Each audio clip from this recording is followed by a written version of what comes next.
오늘도 여러분 하나님의 은혜 붙들고 사시는 하루 되시기를 축복합니다. 주중대사를 역임하셨던 김하중 장로님 책에 보니까 장로님께서 고백하시기를 주중대사로 섬기면서 골프도 치지 않고 술도 마시지 않고 그저 맡겨진 일을 감당했습니다. 그러다 보니까 사람들이 이 장로님을 비방하기를 아니 한나라의 대사가 골프도 치지 않고 술도 마시지 않고 어떻게 외교를 할 수 있느냐 그렇게 비방을 했다라고 하는 겁니다.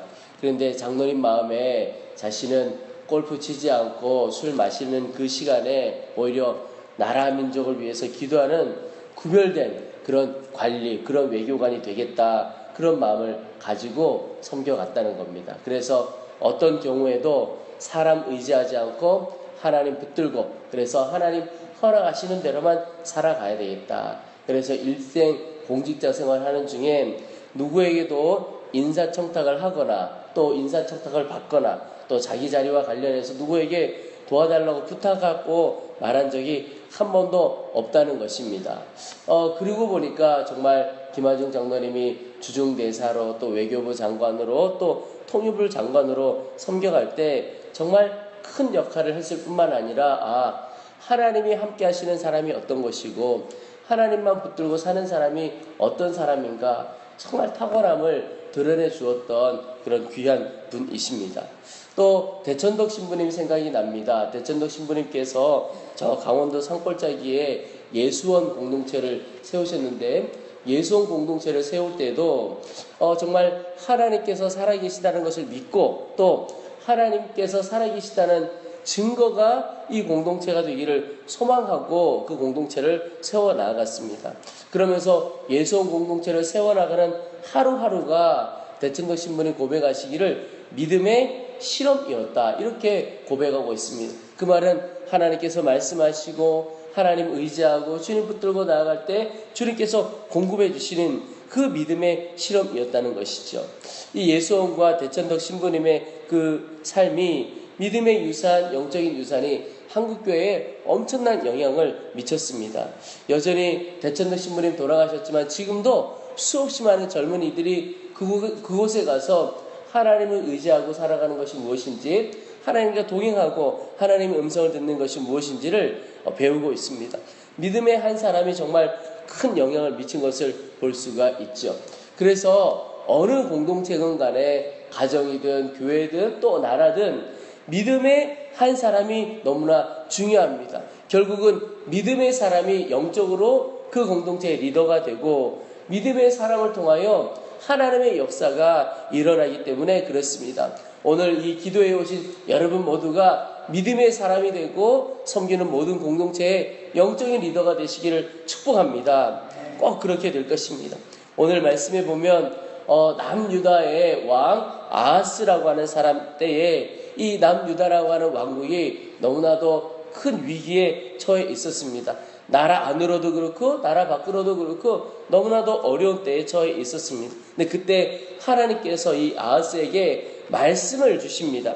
오늘 10절 11절에 보시면 여호와께서 또 아하스에게 말씀하여 이르시되 너는 내 하나님 여호와께 한 징조를 구하라. 깊은 데에서든지 높은 데에서든지 구하라 하시니 여러분 이 징조라는 것은 하나님께서 남유다를 구원해 주시겠다. 하나님께서 남유다를 도와주시겠다라고 하는 징조 그런 표적을 이 한 나라의 왕인 아하스에게 구하라고 말씀하고 계십니다. 근데 그 말씀에 아하스가 뭐라고 대답하느냐 하면 12절에 아하스가 이르되 나는 구하지 아니하겠나이다. 나는 여호와를 시험하지 아니하겠나이다 한지라. 여러분 그냥 들으면 이 아하스의 말이 참 옳고 굉장히 겸손한 말 같습니다. 나는 여호와께 구하지 않겠습니다. 그런 징조 나에게는 필요 없습니다. 그런데 실제로는 이 아하스의 말이 겸손한 말이 아니었습니다. 오히려 불신앙의 말이었습니다. 왜냐하면 아하스 마음에는 아직 하나님을 믿고자 하는 마음이 없었습니다. 그런데 징조를 구했다가 그대로 이루어지면 정말 이제는 꼼짝없이 하나님을 믿어야 하는 사태가 발생하는 겁니다. 여전히 그 마음 가운데는 하나님을 믿을 마음, 하나님을 의지한 마음이 없는데 징조가 생기면 안 되는 것이죠. 로마서에도 나와 있는 것처럼 그 마음에 하나님 두기를 싫어했습니다. 아하스의 마음이 그거예요. 그래서 나는 하나님을 시험하지 않겠습니다. 참 강팍한 마음이죠. 우리가 묵상해 왔던 것처럼 이사야 6장 10절에 보면 이 백성의 마음을 둔하게 하며 그들의 귀가 막히고 그들의 눈이 감기게 하라. 이 말씀 그대로가 아하스의 10년 가운데 이루어지고 있는 것을 봅니다.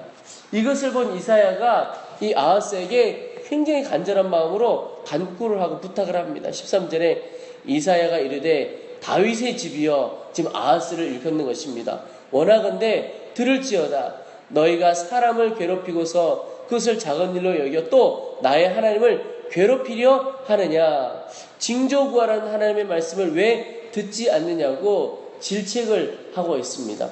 그러면서 말씀하기를, 계속해서 이야기하기를, 그러므로 주께서 친히 징조를 너에게 주실 것이라. 보라, 처녀가 잉태하여 아들을 낳을 것이요 그의 이름을 임마누엘이라 하리라. 이사야의 입술을 통하여 하나님께서 친히 믿음을 갖고 살아갈 수 있는 징조를 보여주시는데, 그 징조, 표적이죠. 이 표적이 무엇이냐면 바로 임마누엘, 하나님이 우리와 함께 하신다. 여러분, 믿음 없는 자에게 주시는 징조, 믿음 없는 자에게 주시는 표적이 바로 임마누엘입니다. 우리가 구할 표적, 우리의 믿음이 바로 임마누엘입니다. 지금 이사야를 통해서 하나님께서 말씀하시는 것이 아하스에게 너희가 아수르에게 도움을 구하고 그것 의지하며 살아갈 것이 아니라 임마누엘, 너희와 함께 하시는 그 하나님을 믿고 의지하고 살아가야 한다. 그것을 계속해서 말씀하고 계시는 겁니다. 여러분, 하나님께서 오늘 여전히 우리와 함께 계심을 믿으십니까? 우리에게 증거가 있습니다. 하나님을 아버지라고 부르는 것이 증거이고, 또 예수님을 우리가 주님이라고 부르는 것, 또 은혜를 깨닫고 우리 마음에 하나님을 향한 소원을 갖고 살아가는 것, 이런 것들이 임마누엘의 증거입니다. 하나님께서 나와 함께 하시는 증거입니다. 이사야가 그의 입술을 통하여 아하스에게 임마누엘이라고 하는 징조를 말씀해 준 것처럼 이미 오늘을 살아가는 우리에게는 임마누엘의 증거가 우리 가운데 있습니다. 그 증거들을 보고 깨달아야 할 것이, 내가 어디에 있든지 무엇을 하든지 어떤 상황에서든지 임마누엘의 그 주님이 나와 함께 하시는구나. 그 믿음을 갖고 살아가야 하는 겁니다. 그 믿음의 사람을 하나님께서 쓰시고 그 믿음의 사람을 통하여 하나님의 역사를 이루어 주시는 겁니다. 여러분, 우리의 삶에 여러 기도의 제목이 있습니다. 회복과 치유의 기도의 제목들, 하나님의 손길을 바라는 기도의 제목이 있는데, 이 기도의 제목들이 언제 이루어지느냐? 믿음으로 구할 때 이루어지는 겁니다. 주께서 나와 함께 하심을 믿고 그 주님께서 반드시 역사해 주실 것이다. 그렇게 구하는 여러분 되시기를 축복합니다. 믿음으로 살아가는 것이 이렇게 참 중요한데, 오늘 말씀 후반부에 보면 믿음 없는 자에게 주시는 하나님의 징계가 어떤 것들인가를 보여줍니다. 오늘 20절에 그 날에는 주께서 하수 저쪽에서 세내어 온 삭도 곧 아수르 왕으로 내 백성의 머리털과 발털을 미실 것이요 수염도 깎으시리라. 여러분, 지금 아하스 왕이 의지했던 게 누구냐면 아수르입니다. 그런데 그 아수르가 오히려 삭도가 되어서 이스라엘 백성들 머리털, 발털 다 미실 것이고 수염도 깎으리라. 수치를 당하게 될 것이라는 겁니다. 내가 의지하고 붙들었던 것이 오히려 나를 괴롭게 하고 수치를 안겨주는 그런 존재가 되는 겁니다. 여러분, 하나님 의지하는 것 외에 다른 것 의지하고 살아갈 때 이런 결말을 겪게 됩니다. 오늘도 23절에 그날에는 1000그루에 은 1000개의 가치가 있는 포도나무가 있던 곳마다 찔레와 가시가 날 것이라. 여러분, 1000그루에 은 1000개의 가치가 있는 포도나무, 얼마나 풍성한 포도원입니까? 얼마나 놀라운 은혜가 있는 곳입니까? 그런데 그곳이 찔레와 가시가 날 것이다. 완전히 황폐해져 버리게 되어진다는 것이죠. 여러분, 이렇게 하나님 의지하지 않고 다른 것 의지하고 살아가고 믿음 없이 살아가는 자는 결국 수치를 당하게 되고 황폐한 삶을 살게 된다는 것입니다. 여러분, 오직 우리가 의지하고 붙들 분은 하나님 한 분입니다. 하나님만 의지하고 살아가시기를 축복합니다. 미국의 무디 목사님께서 말하기를 그런 말씀을 하셨습니다. 그대 자신을 믿어보라. 그대는 실망할 때가 있을 것이다. 친구를 믿어보라. 어느 날 그들은 죽거나 그렇지 않으면 그대와 헤어질 것이다. 그대의 명성을 믿어보라. 어느 때 회방하는 혀가 그것을 뒤집어 엎을 것이다. 그러나 그리스도를 믿어보라. 그대는 현세와 내세에 후회함이 없을 것이다.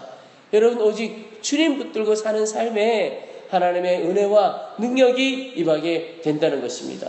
여러분, 오늘 이 새벽에도 주님 앞에 정말 간절함으로 구하게 되시기를 바라는데, 가장 먼저 구할 것이 하나님께서 살아계신 그 하나님이 오늘도 나와 함께 계시는 것에 대한 분명한 믿음을 허락하여 주시옵소서. 여러분, 믿음을 구하며 나갈 때 하나님께서 우리 가운데 믿음을 주시겠다고 했습니다. 그 믿음으로 주님만 의지하고 주님만 붙들고 쫓아가며 살기를 소원하는 귀한 하루, 그래서 영적인 리더로 또 하나님의 역사를 경험하는 귀한 믿음의 사람 다 되시기를 주님의 이름으로 축복합니다. 우리 이제 주의 말씀을 붙들고 간절한 마음으로 기도하겠습니다. 오늘 기도하실 때 하나님, 내 심령 가운데 하나님을 향한 큰 믿음을 허락하여 주시옵소서. 오직 믿음으로 주님만 의지하고 믿음으로 주의 손만 붙들고 사는 자가 되도록 도와주시옵소서. 그래서 현세와 내세에 하나님의 큰 은혜의 역사를 경험하는 놀라운 삶을 살도록 도와주시옵소서. 우리 주의 이름을 한번 부르고 간절한 마음으로 합심하여 기도하겠습니다.